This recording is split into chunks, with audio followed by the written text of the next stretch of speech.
Bonjour, c'est Ursule encore. On est le 14 octobre 2018. Je viens sonner la trompette aujourd'hui encore et nous encourager à être prêts pour l'avènement de notre Seigneur Jésus-Christ. Le Seigneur Jésus arrive et il arrive prendre son épouse, celle-là qui s'est apprêtée et qui a laissé de côté le monde et ses valeurs et qui s'est tournée uniquement vers lui. Alors, il est donc important qu'on puisse être prêt.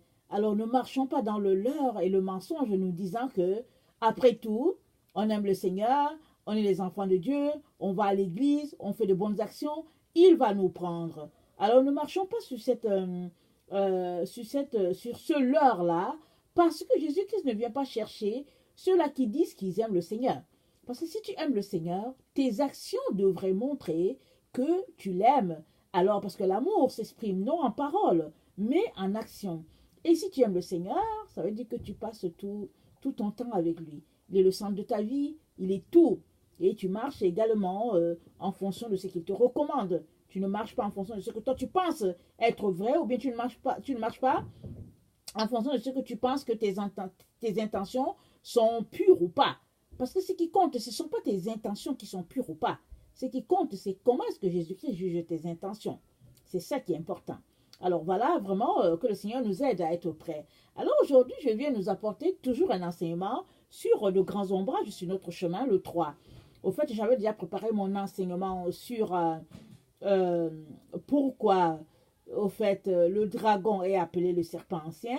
Je l'avais déjà tout monté. Et là, aujourd'hui, le Seigneur a voulu encore que j'apporte alors une troisième vidéo sur de grands ombrages sur notre chemin. Parce que ces trois vidéos-là que j'ai fait déjà à l'avance vont vraiment nous permettre de comprendre au fait l'autre vidéo qui est pourquoi le dragon au fait est appelé le serpent ancien, le dragon tel que dit dans Apocalypse 12 à partir du verset 9 je pense.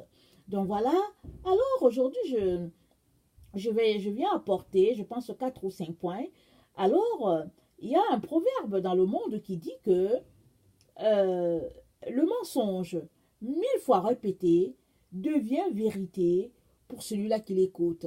Alors, c'est sur ça que Satan, au fait, agit depuis longtemps. C'est sur cette base-là qu'il pose des actions par-ci par-là, qu'il corrompt les uns et les autres, parce que vous savez tous que Satan est un ange déchu. C'est un ange mort, il n'y a plus de vie en lui.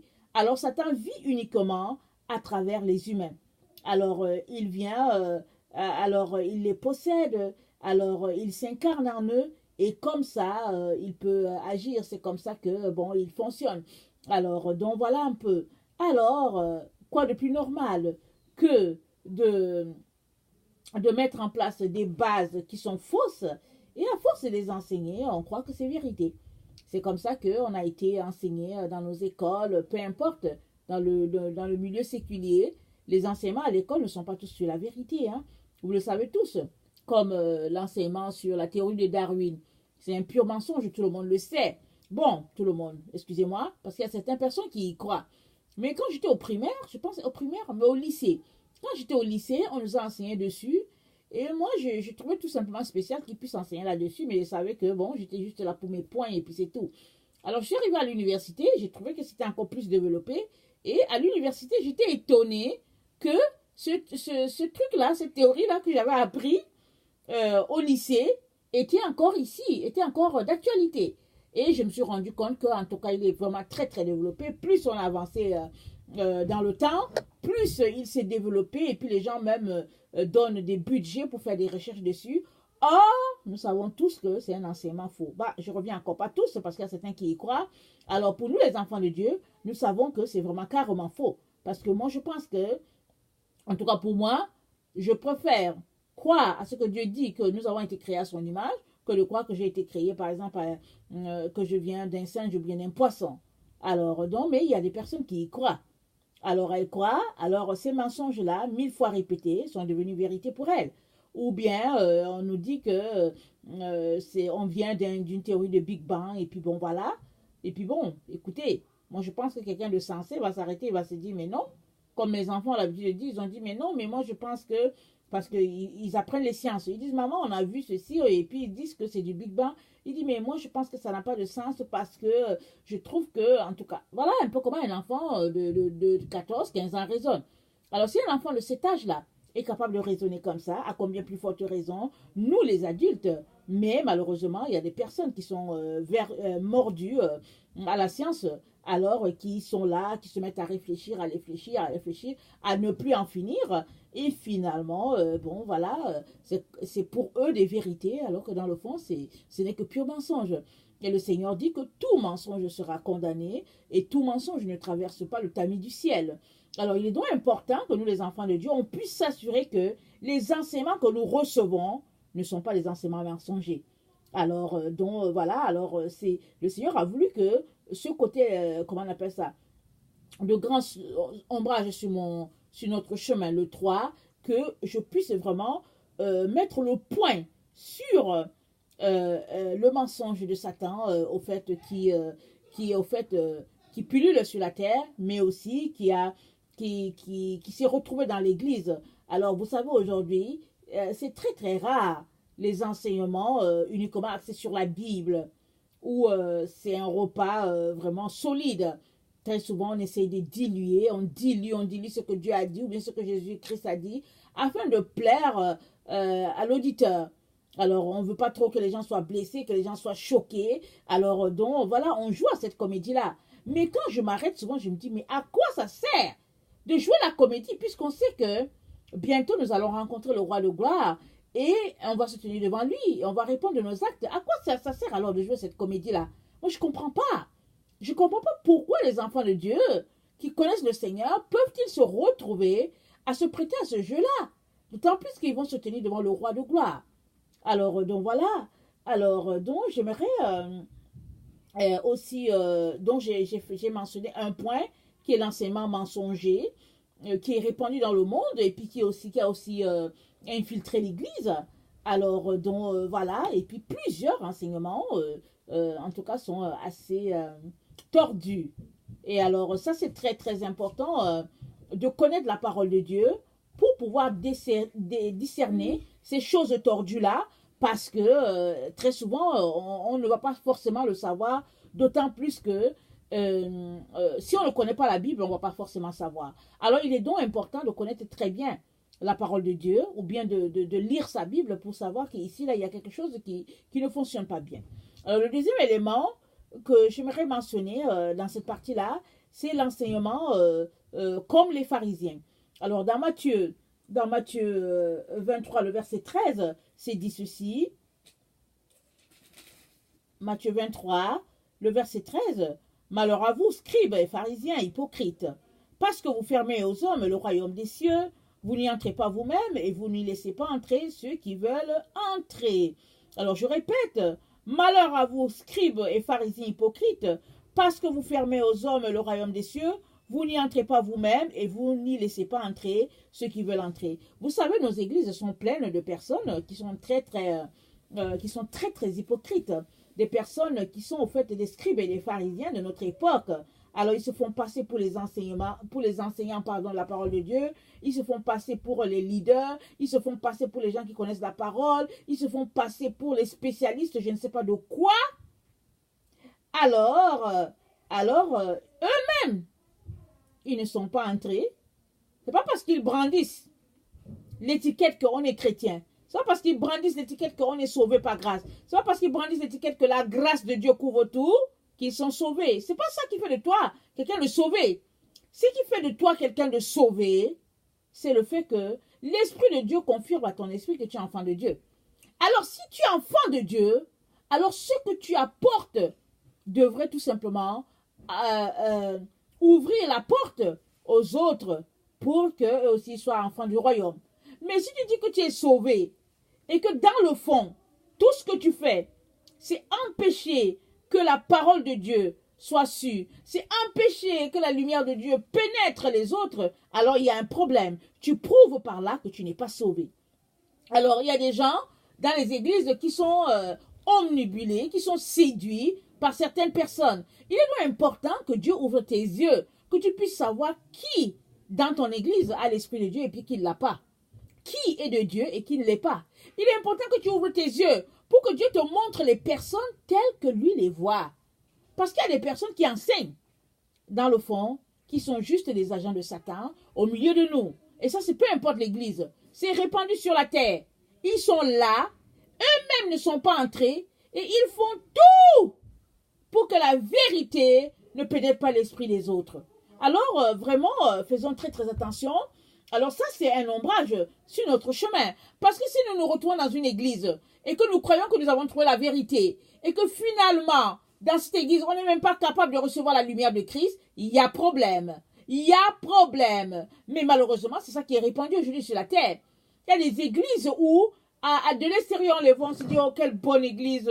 En tout cas, la présence de Dieu est là et que bon, les gens sont gentils et puis patati patata.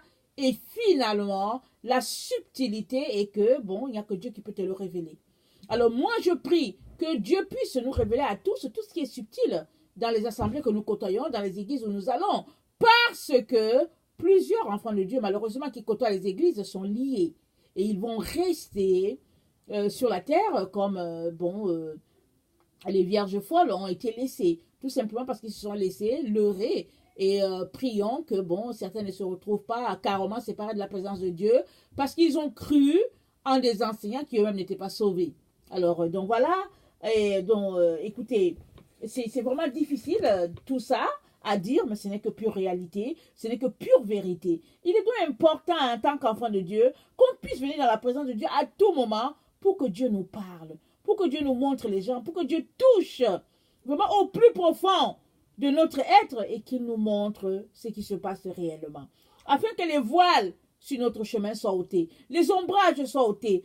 Parce que quand il y a une ombre dans ta vie, la lumière ne peut pas pénétrer. La lumière est là pour chasser les ténèbres. Alors si, dimanche après dimanche, tu ne peux qu'ajouter les couches à ta vision spirituelle, les couches au niveau de tes pensées, comment est-ce que tu pourras voir? Tu ne peux pas voir. Donc voilà.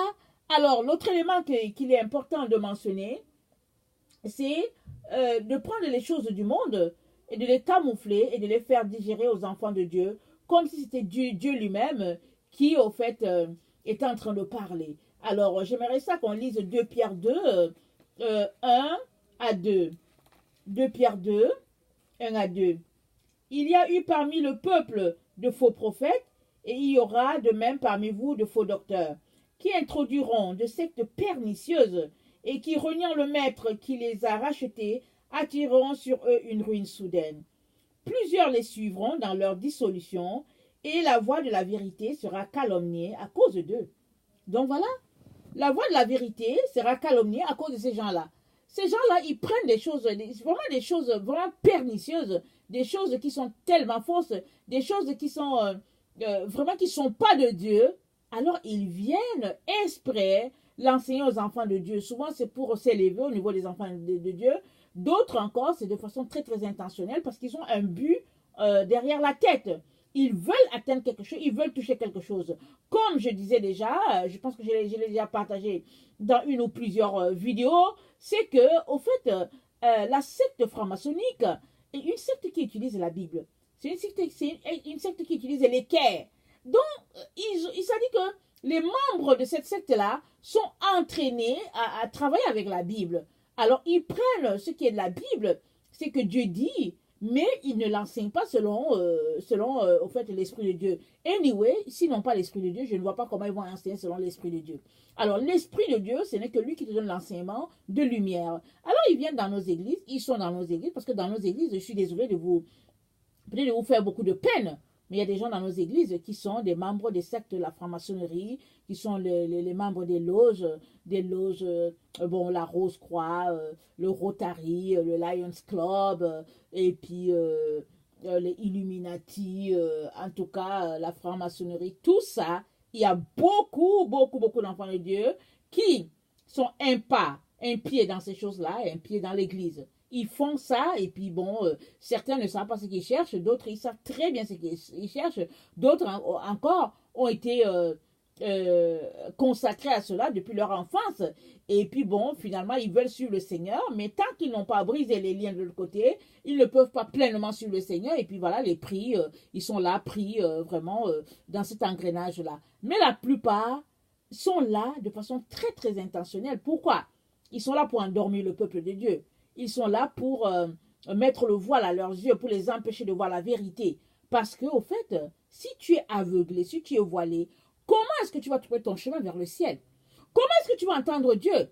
Tu peux entendre, mais ce ne sera pas Dieu que tu vas entendre. Tu vas entendre une autre voix, mais ce ne sera pas la voix de Dieu.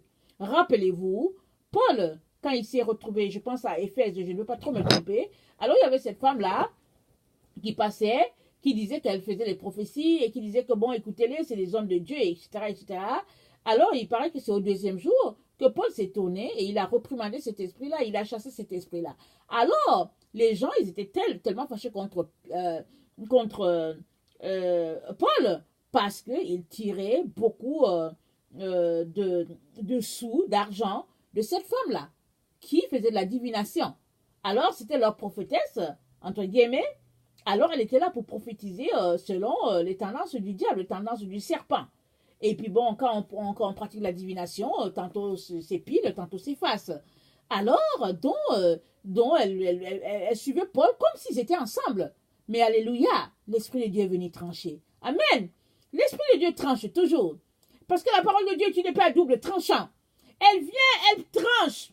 Elle met la séparation entre l'obscurité et la lumière, entre la vérité et le mensonge, entre les ténèbres et vraiment la clarté. C'est ça que l'Esprit de Dieu fait.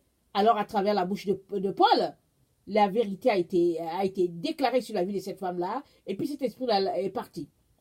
Alors, finalement, les gens qui l'a loué étaient vraiment frustrés. Mais pourquoi est-ce que cela a été possible? Ça a été possible parce que Paul, rempli de l'Esprit de Dieu, a montré aux gens que non, non, non, écoutez, vous jetez des points à cette femme-là, vous la glorifiez, mais dans le fond, elle prophétise par Satan. Alors, ça, c'est vraiment une bonne leçon pour nous, les enfants de Dieu, parce qu'il y a des gens qui prophétisent par Satan. Il y a plusieurs personnes qui prophétisent par Satan. C'est un esprit de python. Mais ils veulent pas accepter la vérité. Alors, mais il est important qu'on s'arrête, qu'on accepte notre réalité, qu'on aille devant Dieu, qu'on présente notre cas, et Dieu va nous délivrer.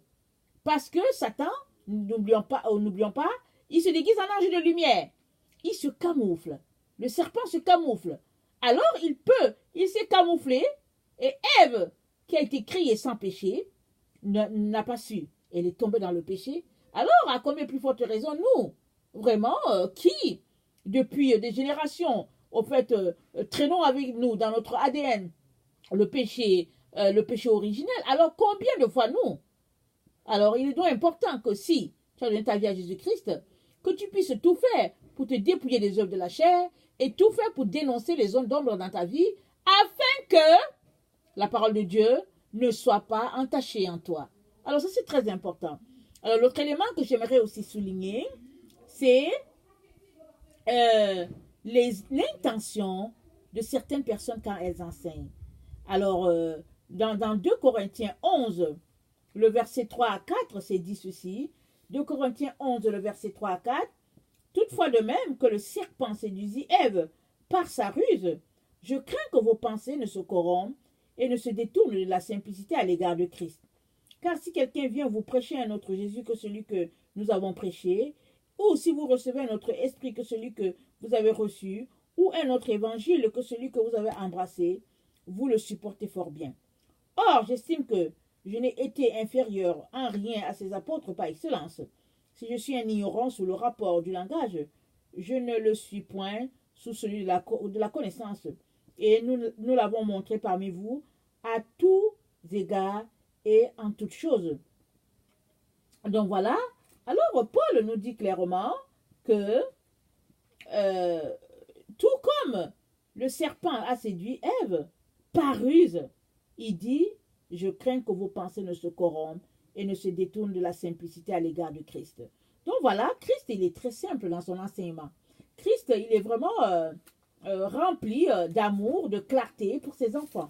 Alors, qu'est-ce que Satan a fait? Il a utilisé la ruse et il est venu vers Ève pour corrompre les pensées d'Ève. Et c'est la même chose qu'il fait aujourd'hui à travers chacun d'entre nous et à plus grande échelle. Il s'est infiltré dans les églises à travers la secte franc-maçonnique. Beaucoup d'agents de ces sectes-là sont nos enseignants dans les églises. Ils se font passer pour les connaisseurs de la parole de Dieu. Ils se font passer pour les gens qui ont Dieu. Ils n'ont pas du tout l'esprit de Dieu. Ils ont plutôt l'esprit de Satan. Ils ont l'esprit, ils sont remplis d'arrogance. Ils sont remplis de mensonges. Ils sont remplis de manipulation. Ils sont remplis de haine envers ceux-là qui ont l'esprit de Dieu. Mais ils se font passer pour les spécialistes de la parole de Dieu. Et ils soumettent tout le monde, mais de façon très subtile. Alors, quand il y a de nouvelles personnes qui viennent dans l'église, ils les accueillent, ils font comme s'ils les aiment, et puis bon, voilà, et puis ils essaient de les asseoir, et puis ils essaient de leur parler, de faire des amis. Et si ce sont des personnes qui ont la lumière, ils s'organisent pour détruire la lumière de ces personnes-là. Et en plus, non seulement ils détruisent la lumière des personnes, des nouvelles personnes qui viennent, mais aussi, ces personnes-là s'organisent clairement pour ternir l'image de tous ceux-là qui ont la lumière dans l'église. Ils le font sciemment, ils le font exprès, de telle sorte que les personnes qui sont remplies de lumière, qui sont capables d'apporter la vérité dans leurs assemblées, on les fait taire. On s'organise copieusement pour les lier, pour les empêcher de parler. Pourquoi? Parce qu'ils vont révéler la vérité au peuple et ils vont délivrer le peuple. Alors il est donc important que, si toi tu marches dans la lumière de Dieu, que tu puisses crier comme l'apôtre Jean allait sur l'île de Patmos. Il a pleuré. Il a dit, mais qui va ouvrir ce livre? Et il a pleuré. Et puis l'ange lui a dit, ne pleure pas. Voici l'agneau qui a été immolé. Le lion de la tribu de Juda, il va ouvrir le livre et il va en briser le sceau. Alléluia. Jésus-Christ a brisé le sceau de ce livre-là.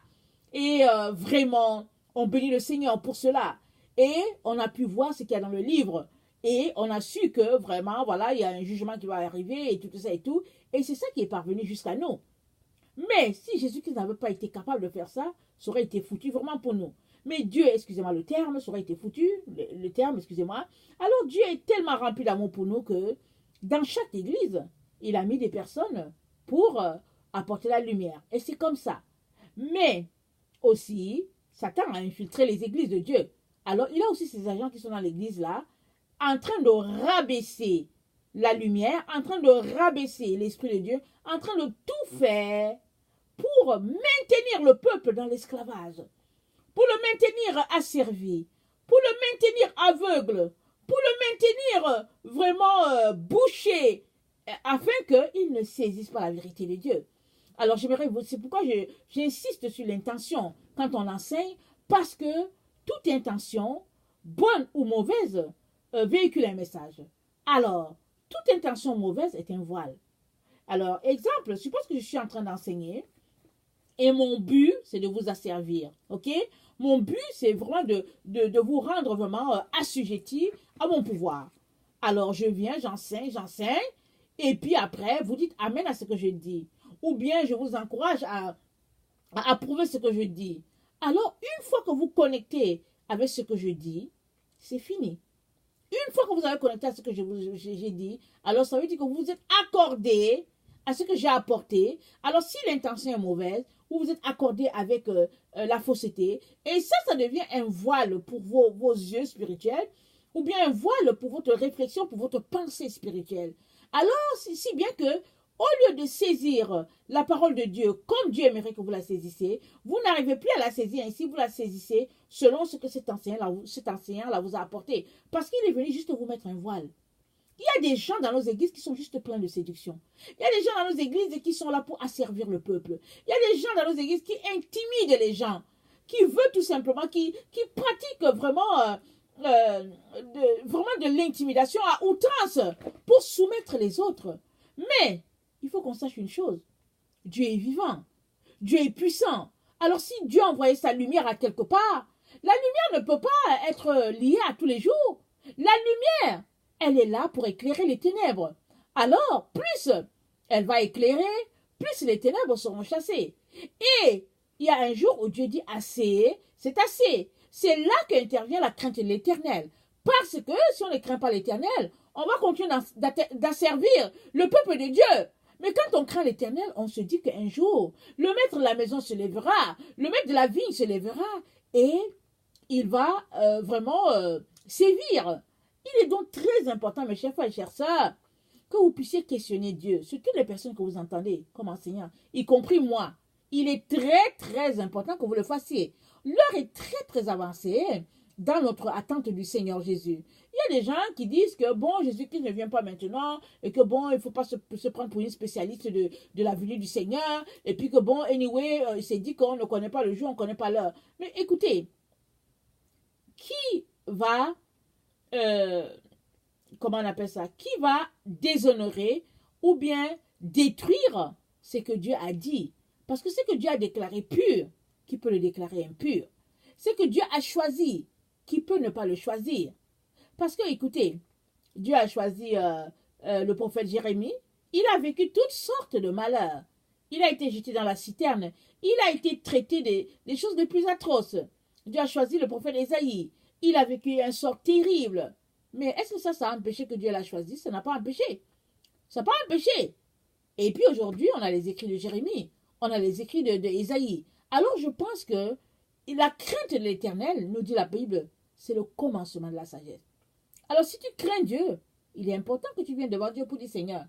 Mais attends, cette personne-là que j'entends, que j'écoute souvent, qui est-elle? Est-ce qu'elle enseigne selon la vérité? Est-ce que vraiment elle parle de toi? Parce que les intentions sont vraiment dans les paroles qu'on donne. Il y a des personnes qui viennent, elles veulent juste révéler la vérité de Jésus-Christ. Elles veulent juste que les enfants de Dieu soient délivrés. Elles veulent juste que les enfants de Dieu reçoivent la lumière. Il y a d'autres qui viennent justement pour les asservir à toujours, pour les aveugler à toujours. Il y a d'autres qui viennent pour qu'on les voie eux, pour séduire les gens. Alors quand ils parlent, c'est pas la parole tant qui est importante, mais c'est eux, ils veulent qu'on les voie. Alors à partir de là, la séduction physique ou quoi, ça c'est déjà un voile. On ne peut pas continuer comme ça, mes chers frères et chères sœurs. Il est important qu'on puisse se lever. Il est important qu'on questionne Dieu. Il est important qu'on cherche à savoir si on est vraiment dans la lumière du Seigneur ou bien si on est dans les ténèbres les plus profondes.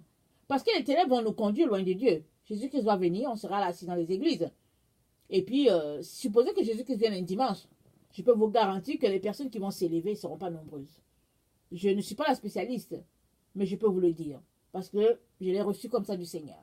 Alors, je viens vraiment nous encourager à sortir de certains enseignements, à sortir du leurre, à sortir de la séduction de ce monde et à s'assurer que, alors, quand on est assis là les dimanches pendant 2 heures, 2 heures et demie, que vraiment on reçoit un enseignement qui vient de Dieu, qu'on reçoit quelque chose de libérateur et que nous-mêmes à la maison, on marche et on vive selon la lumière.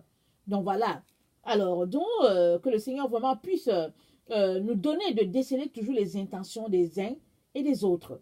Alors, je vous dis, méfions-nous, méfions-nous. Les intentions sont très, très mauvaises. L'intention, si elle est bonne, tant mieux. Mais ceux-là qui ont les intentions mauvaises d'asservir, d'aveugler, de mettre le voile, vraiment, ces personnes-là, elles font des dégâts terribles. Et très souvent, ce sont les agents des sectes. Ils sont là au milieu de nous. Vous savez, il n'y a personne qui va te dire, hey, tu sais quoi, Sidonie, je suis dans une secte. Non, non, non, ils ne vont pas te le dire. Ils se connaissent entre eux, mais ils ne te le diront pas. Ils ne te le diront pas. Ils se reconnaissent entre eux. Ils savent comment ils agissent. Les gens des sectes, quand ils viennent quelque part, ils veulent seulement qu'on les voit. Ils ne veulent pas qu'on puisse, que la vérité éclate au grand jour. Ils ne veulent pas. Ils font tout pour se faire voir en premier, pour dire qu'eux, ils connaissent, pour dire qu'ils sont les spécialistes, et puis ils asservissent les autres. Donc, il est important que tu puisses t'assurer, te demander vraiment sur quel terrain tu te trouves, peu importe l'endroit où tu vas. Donc voilà. Alors si toi tu es quelqu'un qui ne connaît pas le Seigneur, je viens te dire que Jésus-Christ est aussi mort pour toi. Alors il est mort afin de te réconcilier avec Dieu le Père. Il n'est pas mort seulement pour les chrétiens, il est mort pour l'humanité entière. Alors si tu lui donnes ta vie, il va te sauver. Il va faire de toi son enfant. Alors il n'y a aucune secte qui va te sauver. Il n'y a pas de religion qui va te sauver. Même la religion chrétienne ne sauve pas. La personne qui sauve, c'est Jésus-Christ. Et c'est une question de relation. Je viens t'encourager à être amoureuse de ce Jésus-là, à l'inviter. Il va se révéler. Il va te dire qui il est et il va te donner vraiment ce que ton cœur n'a jamais pu goûter, c'est-à-dire le véritable amour. la véritable relation, vraiment la passion. Alors c'est ça, parce que Jésus-Christ, je vous dis, c'est ma passion, c'est ma raison de vivre, c'est la raison pour laquelle je suis sur la terre. Alors je peux te garantir qu'il n'y a pas mieux, il n'y a pas meilleur. Vraiment, c'est l'époux des époux, c'est l'ami des amis, c'est le compagnon des compagnons. Alors, c'est vraiment la lumière, alors des lumières. Donc voilà, on n'arrêterait pas si on se mettait à donner les compliments à Jésus-Christ. Donc voilà, soyez bénis. Alors, je vous aime beaucoup et Dieu davantage. Merci.